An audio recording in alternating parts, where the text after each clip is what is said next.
Salam jumpa kepada Ibu sebagai pendidik anak usia dini.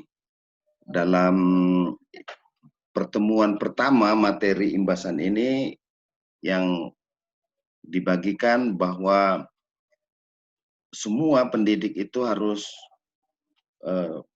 mengetahui dengan baik pentingnya bermain bagi anak. Bermain adalah bagian dari pertumbuhan anak. Bermain memang itu dunianya anak-anak. Nah, sekarang dari bermain itu anak memiliki keingintahuan yang besar. Maka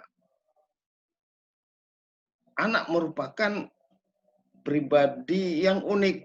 Maka dalam bermain itu semua anak itu sangat unik.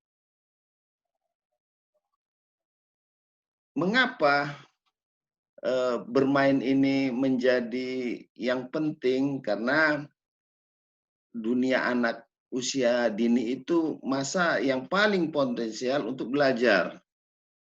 Ya, juga di dalam anak usia dini itu melekat atau dengan menunjukkan sikap egosentrisnya itu kuat sekali.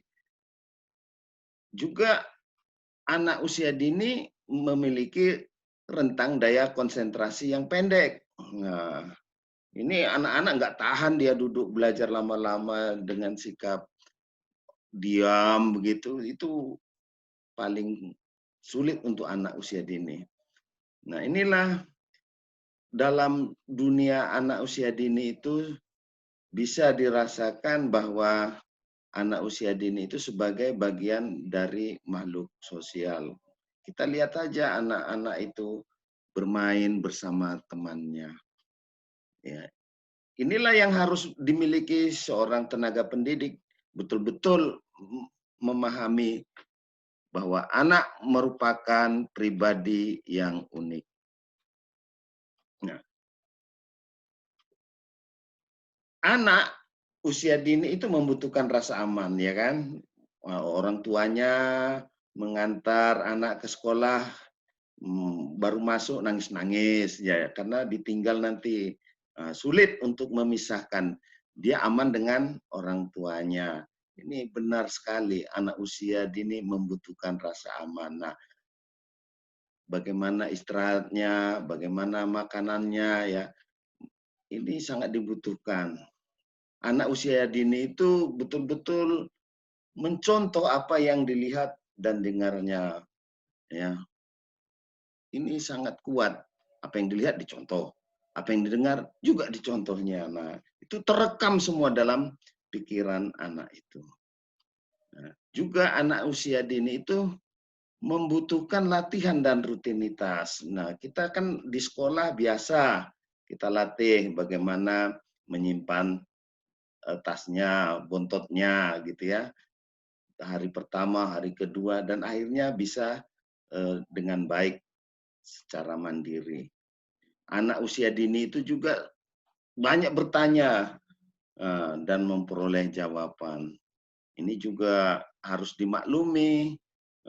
Anak ingin tahu apa ini, kenapa begitu, dan orang tua yang mendampingi juga menjadi kewalahan untuk menjawab pertanyaan-pertanyaan anak-anak usia dini ini.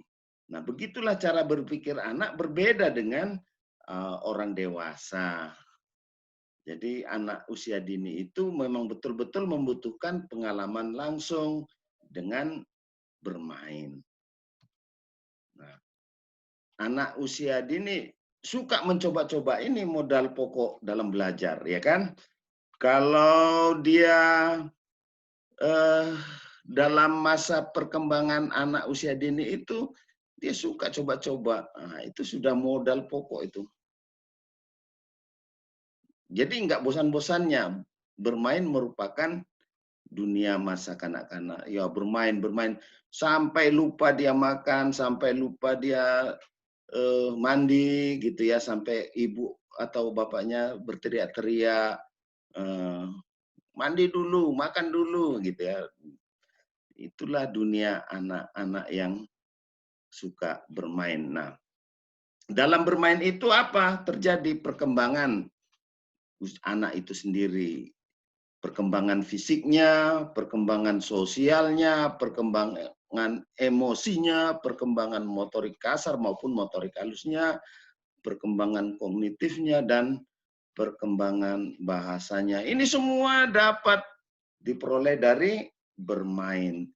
Nah, bermain anak usia dini itu mempunyai potensi untuk perkembangan anak.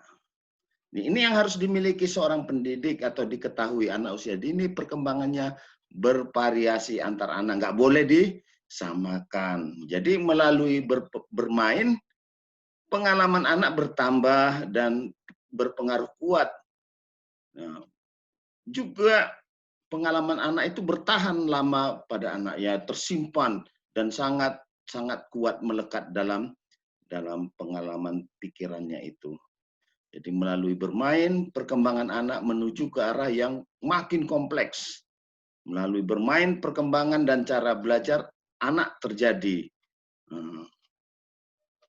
Melalui bermain, anak menjadi pembelajar yang aktif. Demikianlah anak usia dini itu perkembangannya. Jadi dengan bermain menjadi lebih enjoy di rumah saja.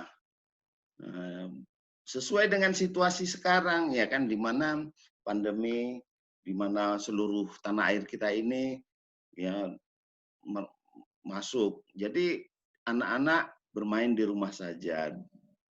Dengan bermain di rumah saja terjadilah perkembangan belajar anak. Dengan bermain itu menjadi sarana penting bagi anak. Jadi bermain itu mempunyai manfaat besar untuk perkembangan anak, baik sosialnya, emosinya, motoriknya, kognitifnya, bahasa. Jadi perkembangan anak itu mengalami percepatan. Nah, itu melalui apa? Ya bermain berbagai keterampilan. Ya ada nanti kita mulai masuk, ada bermain matematika, ada bermain bahasa, ada bermain musik. Ya, jadi bermain. Nah, jadi anak memiliki modal yang beragam, baik melalui penglihatannya, pendengarannya, gerak lukisannya, indahnya alam, bagaimana dia melihat, mendengarkan, dan menuangkan dalam karya seninya. Nah, itu diperoleh melalui bermain di rumah saja. Nah, demikianlah pentingnya bermain itu. Jadi rumah merupakan tempat yang aman untuk anak. Nah, bermain yang dilakukan kepada anak usia dini itu bagaimana? Terarah ke segenap aspek pertumbuhan dan perkembangan anak, baik jasmani maupun rohani. Bermain yang dilakukan kepada anak usia dini itu berbasis keilmuan, berorientasi pada perkembangan anak, berorientasi pada masyarakat, dan sesuai dengan perkembangan anak itu sendiri. Nah, mari kita lihat perkembangan anak.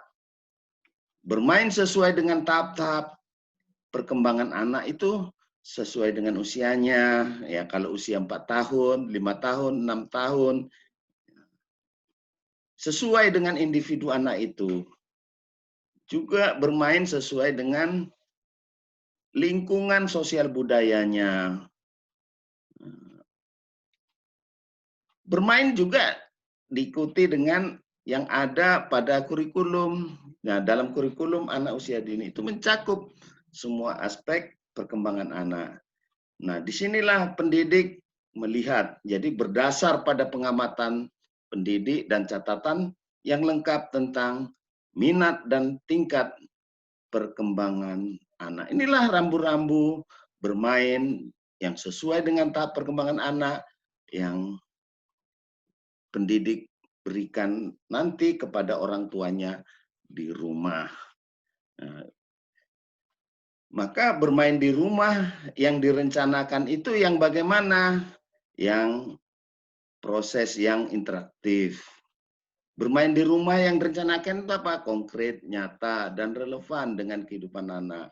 Konkret, nah, sesuai dengan usianya tadi.